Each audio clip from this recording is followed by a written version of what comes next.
It's fair to say that ownership changes the game for the association, and I see this very much as a starting point and a terrific opportunity to drive Scottish football forward both on and off the pitch. We have a world-renowned asset in Hampden Park, and we now have the chance to maximise the potential impact that can have not only for the football community and our membership but also for Scotland as a whole. I think it's important that Scotland now pulls together, and we will be in touch with all the various parties who expressed a desire for the National Stadium to stay at Hampden to ensure that we all work together to make this stadium the heartbeat of Scottish football. Ian, would this deal have been possible without Lord Hockey's contribution?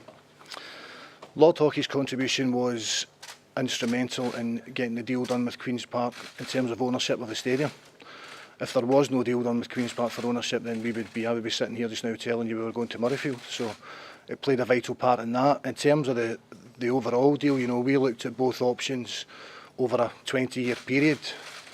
The money that Lord Hockey's given is hugely generous, and we're incredibly thankful for it. But over a 20-year period, it didn't have a material impact on the running costs of the stadium or what it would have meant to Murrayfield. But it was vitally important in terms of the deal with Queen's Park. Why did he stump up this cash? Well, what's in it for him? Some people would say. I think he's a passionate Glaswegian. He played for Queen's Park.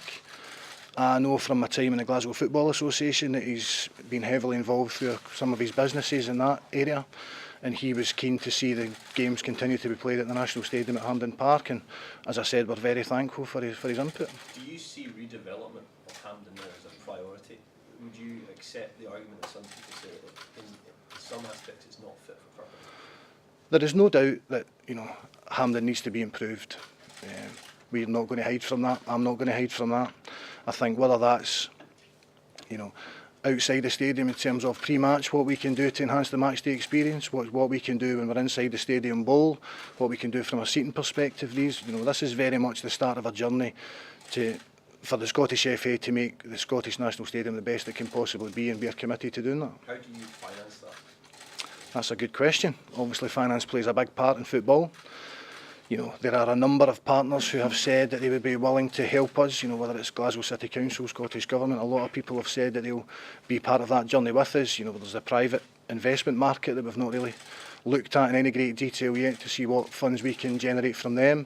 There will obviously be funds that we can generate now that we own the stadium, and we can maximise revenue from that, and it's taking all these things into account to see the best way to improve the stadium, improve the match day experience for all. Ian, if the Willie Hockey money wasn't the deciding factor, what was overall, and how close was it? It was incredibly close. I've sat in board meetings that got heated.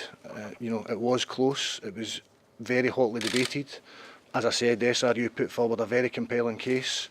I would have really enjoyed going to work with them at Murrayfield. I think we would have done well there, and I think we would have learned a lot from them as an organisation.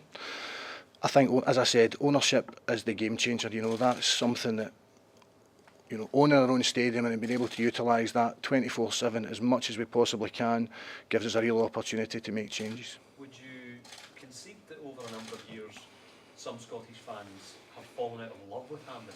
And if so, how do you get them to fall back in love with it?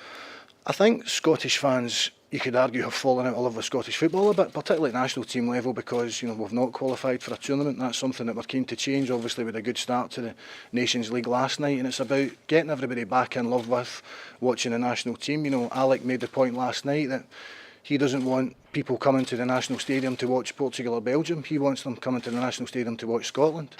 And we want them coming to the National Stadium not because they feel they should, but because they want to, because it's an enjoyable experience, and it's something that they look forward to as part of their footballing calendar. Almost to a man and woman, when you ask someone about the Hampden experience, people say it would be a good stadium if the ends were closed in. Yeah. Is there a possibility of that happening? There's a possibility of that happening. I mean, we're aware of the Stuttgart model. They've done something similar, brought in the ends at each end of the stadium. That's something that we are absolutely committed to investigating as part of the wider, development of the stadium to make sure that the matchday experience is as good as it can be. Scottish Rugby were suggesting at one point in their sales pitch that you could get a couple of million a year out of there from 5 sell-out football matches at Murrayfield. Was that ever really a plausible option for you? Listen, I would love to be selling out 5 football matches here. I think first and foremost that has to be the aim. We need to get, as I said, people back in love with football, people coming here. You know, our average attendance in European qualifiers is about 40,000. You know, to put 20,000 onto that, you know, which would take it to capacity at Murrayfield, is a big jump. To get us to 50,000 isn't quite as much of a jump, and I think that's got to be our aim, to make sure that that stadium is full, regardless of who we're playing and you know, what international competition we're playing in. Was that one of the factors in deciding to stay here? What do you mean? The fact that you wouldn't have 15,000 extra seats to have to fill? No. It was about, you know, we need to maximise the attendance as much as we possibly can at games. Would you accept the stadium capacity being reduced if it's for the benefit of the World Rugby? I'll be honest, that's not something we've thought about. No, I don't think we need to reduce the capacity. I mean, we've had a number of games here that have been sellouts, and I think that's what we've got to aim for, to make sure that every match that we possibly can, we are doing everything that we can to get 51,000 Scotland fans along to the matches. I'll go back to the finance question. Will you seek any kind of commitment from Glasgow City Council or the Scottish Government to help finance this project here, which you clearly, I think, are going to try and push forward? Yeah, listen, absolutely. I mean, as I said, there are a number of people who have been fairly vocal in their desire for the National Stadium to stay at Hampden. It's up to me to go and, you know, start the conversations with these interested parties as soon as we possibly can, and, you know, try and make sure that everybody's involved and we get as much out of those relationships as we can. Should the Scottish Government be putting money into the National Stadium? I think if we can go with a compelling case that it's not just it's a national stadium from a football perspective, there are a lot that football can be used for. Football is a real force for good, and if we've got a campus in a stadium like this that we can use, obviously on match day, but also out with match day, that can help, you know, the government achieve its objectives, then it's a win-win for us all. Queen's Park released a statement saying that there's still many complexities to be worked out. Is this deal signed and sealed? The heads of terms have been agreed. We are now into the process of completing that the legal framework. So you said it's a game changer now owning the stadium. Can you give us an example of the events that could be put on to generate money?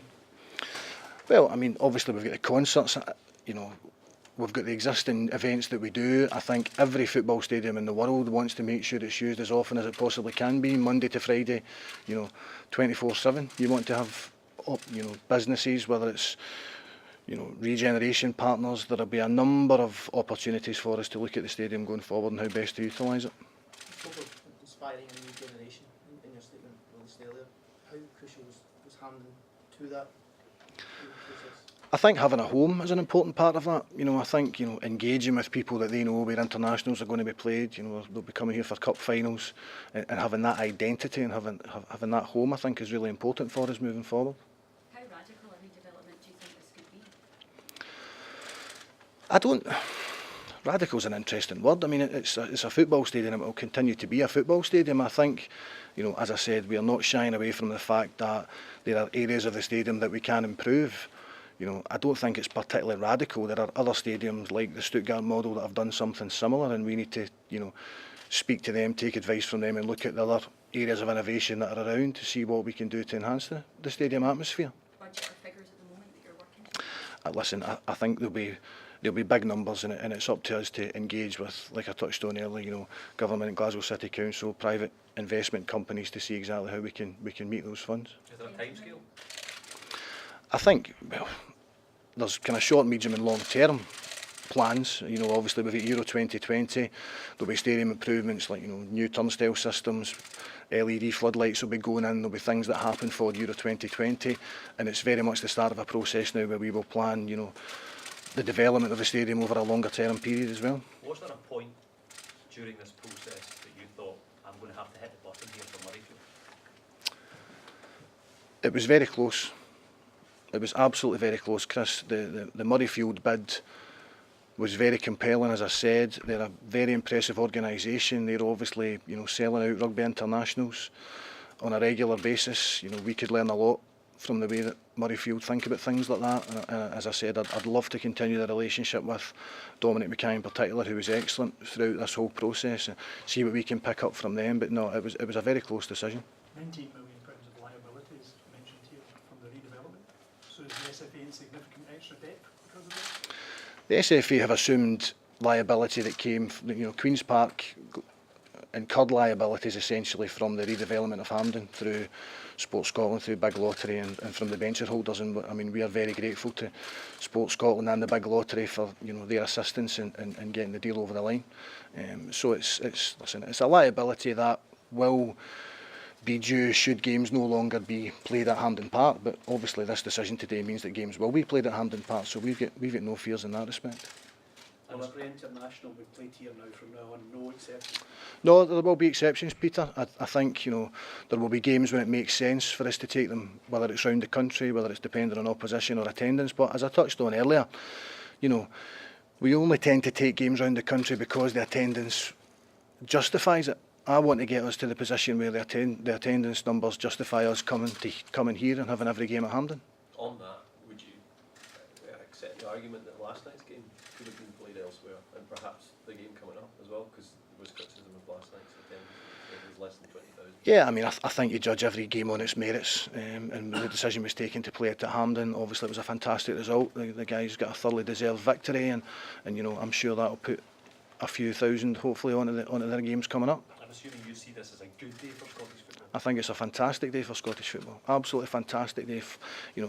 For me to be sitting here as Chief Executive of an association that now owns its own stadium, and the opportunities that gives me and the rest of the board and the rest of the staff, I'm hugely excited about the time ahead. Can you take any lessons from how Murrayfield works just now and apply that to Hampden going forward? I think you can take lessons from everywhere, and I think that's part of the cycle and the process that we're going to go through, is to analyse other stadiums, analyse who does what well, analyse what we can bring back to Scottish football. And just to clarify, 2.5 million from Lord Hockey, but the other 2.5 is coming from the SFA. Yes. Thank Okay. you. Thanks, guys.